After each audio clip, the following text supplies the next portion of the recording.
Ciao a tutti, oggi è domenica 1 febbraio e di solito non lavoriamo di domenica, ma abbiamo una settimana di pioggia davanti, allora approfittiamo della bella giornata di oggi per rinvasare un po' di piantine che adesso vi faccio di acero palmato da semenzale. Le abbiamo messo la rondella un anno fa alla base per formare un nebari piatto radiale, quindi adesso le spostiamo da questa cassetta dentro dei piccoli vasetti.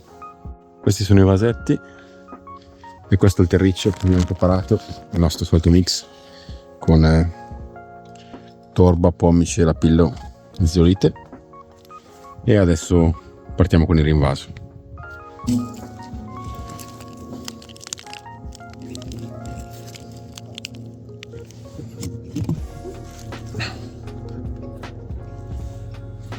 Queste cose abbiamo delle radici che sono già tutte abbastanza allineate radialmente, dobbiamo solo aumentare la loro, diciamo così, prossimità, ramificarle maggiormente vicino al tronco, direi che così può bastare.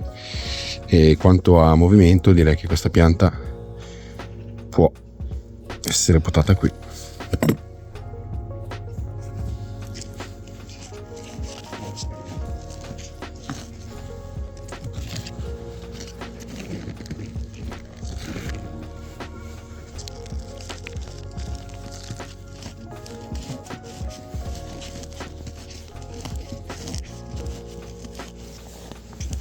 Prima piantina finita, avanti il prossimo. Ecco, questa, come vi avevamo promesso, è una di quelle che ha la rondella, in realtà quasi tutte dovrebbero averla.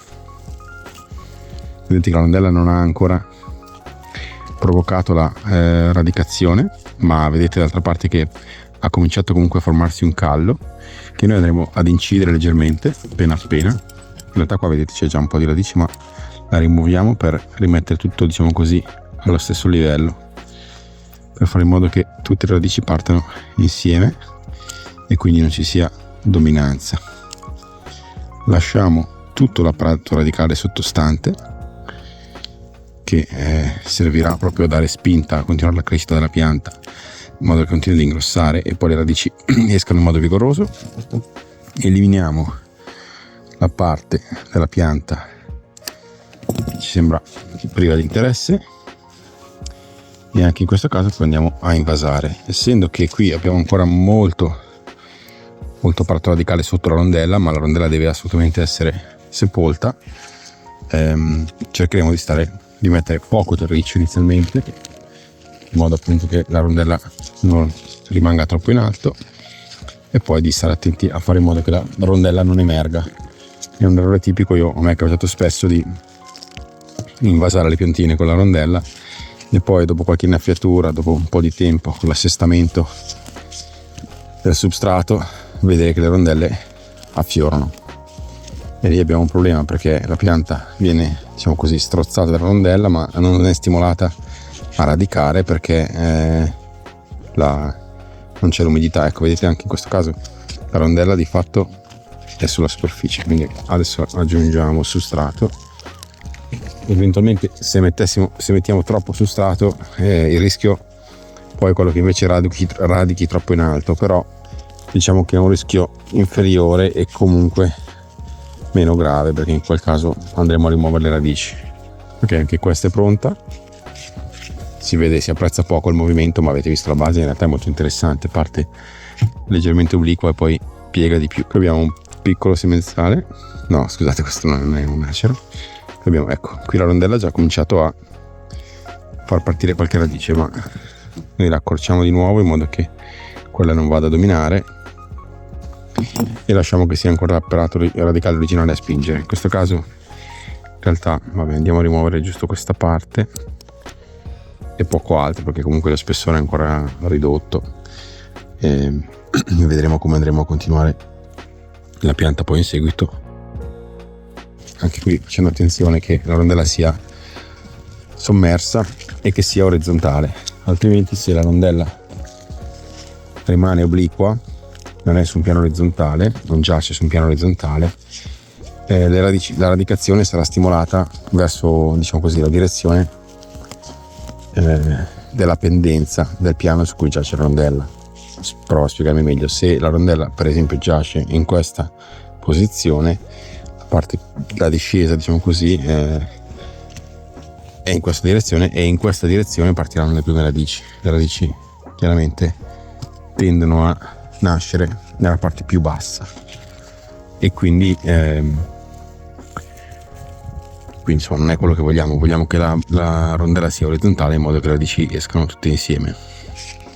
Chiaramente questa profondità non è ottimale per l'apparato radicale originale, ma sappiamo che quell'apparato radicale poi andrà ad essere eliminato, quindi insomma accettiamo questo sacrificio pur di garantire che il nuovo apparato radicale, quello che sarà, diciamo così, definitivo, abbia tutte le caratteristiche per essere mostrato con orgoglio tra qualche anno.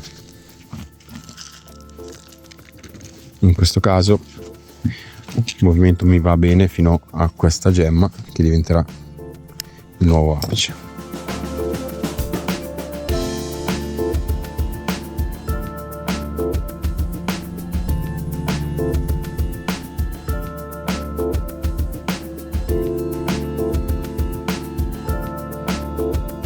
Qui in movimento ce n'è poco, ma comunque andiamo a stimolare almeno un po' di conicità. Qua vedete c'è una microgemma che è molto piccola, perché appunto la pianta ha prediletto il rigonfiamento delle gemme apicali, ma noi andiamo invece a spostare il focus su questa gemma o addirittura sulle gemme precedenti. La pianta avrebbe già emesso radici se la rondella non fosse stata troppo in alto. Invece qui evidentemente la pianta è emersa, la rondella è rimasta al di sopra della superficie del suolo, e quindi la pianta, pur avendo rigonfiato, creato callo, non sono uscite radici. Nessun problema, perché noi adesso andiamo ad incidere sotto.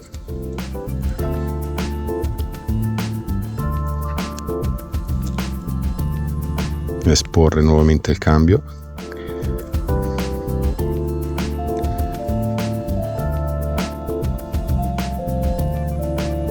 Questo è importante perché rischiamo, altrimenti il rischio che vogliamo assolutamente evitare è che la parte superiore scavalchi la rondella e si fonda con quella inferiore, e questo renderebbe appunto inutile tutto il lavoro di aver messo una rondella.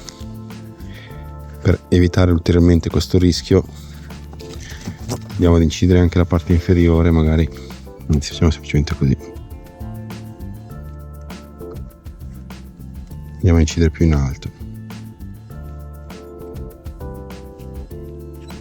Direi che a questo punto possiamo stare piuttosto tranquilli,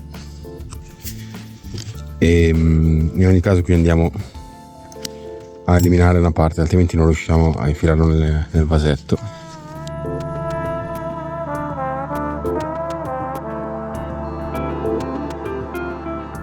La lezione per il futuro è che dovrò prendere rondelle più grandi, o meglio, il buco di 3 o 4 mm, il foro di 3 o 4 mm va benissimo.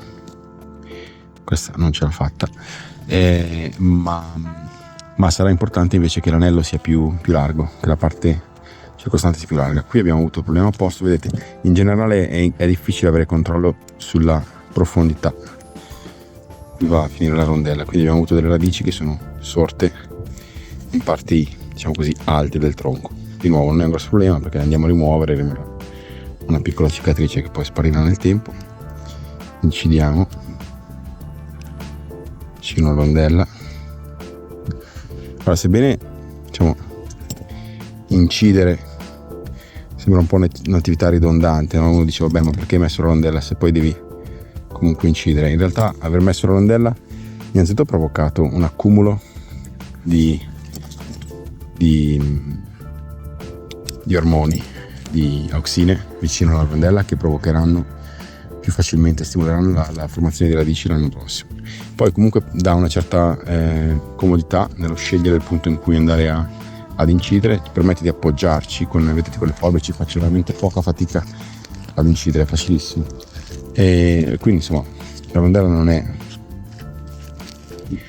non è stata inutile, sebbene sono d'accordo che con forse un po' più di concimazione, più di crescita vigorosa, con più attenzione sul livello al quale andare a interrarle, avrebbe dato risultati migliori, ma sono fiducioso che, sebbene quest'anno appunto non sia stato efficace perché il foro era leggermente grande, l'anno prossimo dovremo avere davvero una buona partenza.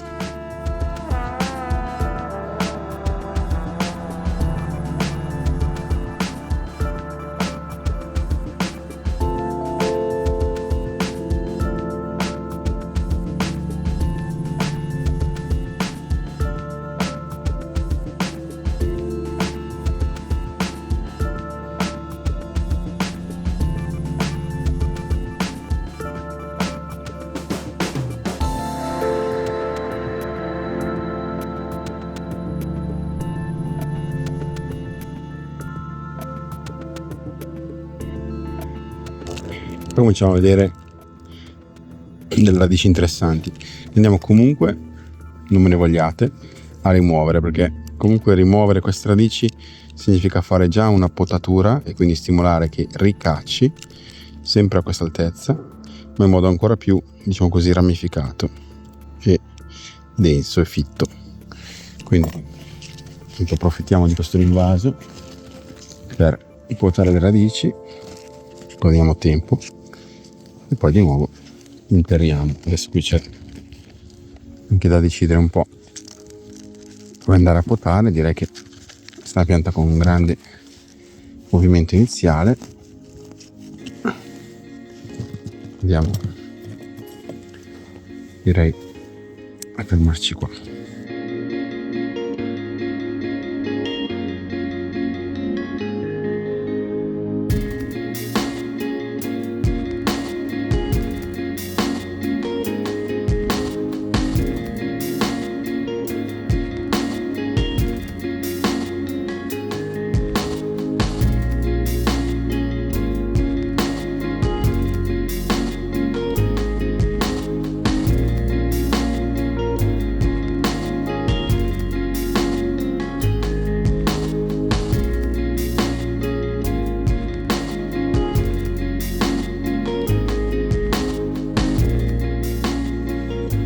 Che qui la radice è troppo lunga per poter inserire nel vasetto e quindi dobbiamo accorciare. Ma insomma è un acero, non avrà problemi a radicare nuovamente con vigore, anche perché gli daremo da mangiare.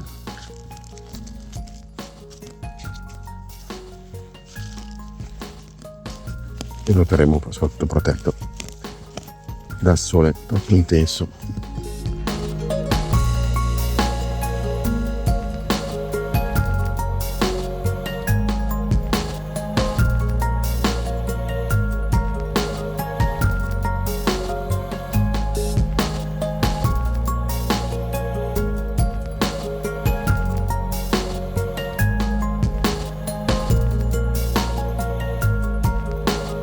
Ecco qui invece l'anno scorso evidentemente avevo già individuato un punto che poteva essere la partenza delle nevari. Non abbiamo ancora avuto, scusate, non so se si è visto, ma non ho ancora fatto nulla. Vedete qui ci sono già delle radici che si aprono molto bene a ventaglio, da questa parte invece no, non abbiamo messo la rondella perché questa pianta evidentemente aveva già delle radici interessanti, però dobbiamo stimolare adesso la radicazione da questa parte, per cui vado ad incidere a monte, più in alto, delle radici che esistono, in modo che sia stimolato a radicare anche da questa parte. Inoltre accorcio queste radici che sono buone ma si stanno ingrossando troppo e lontano dal tronco, e ramificano solo lontano dal tronco, scusate, non è poco. Ecco qua, ridotto drasticamente. L'altra parte è un acero e comunque riduciamo anche la pianta e il tronco moltissimo, anzi andiamo fino a questo internodo. Abbiamo questi inizi di piantina molto interessanti.